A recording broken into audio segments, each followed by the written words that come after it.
Welcome back to Hollywood Wink. Today, we're unpacking the conversation sparked by the headline, Britney Spears leaves nothing to imagination, try not to gasp. A phrase that reflects the pop icon's long-standing relationship with visibility, self-expression, and public scrutiny. Britney Spears has spent decades at the center of global attention, and every image associated with her tends to ignite debate, not because of shock alone, but because of what it represents. From her earliest days as a chart-topping sensation to her more recent, self-directed moments, Britney's visuals have often symbolized autonomy, vulnerability, and a desire to be seen on her own terms.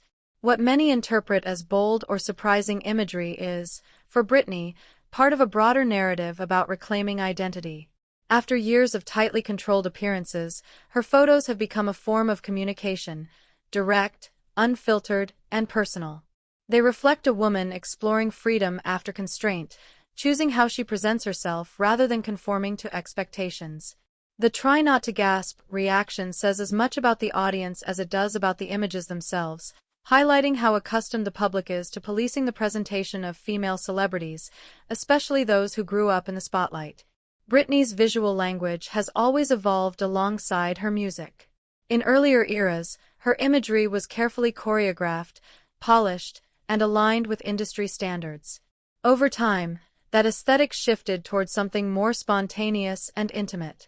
The result is imagery that feels raw and immediate, inviting interpretation rather than approval. Fans who follow her journey recognize these moments as extensions of her voice, another way to assert presence and agency in a world that once spoke for her. There's also a cultural dimension to the fascination. Britney Spears is more than a performer. She's a symbol of a generation shaped by fame, pressure, and reinvention. When her photos circulate, they carry the weight of that history. Supporters see resilience and self-ownership, while critics often struggle with the discomfort of seeing a former teen idol define herself outside familiar boundaries. That tension fuels headlines, but it also keeps the conversation alive.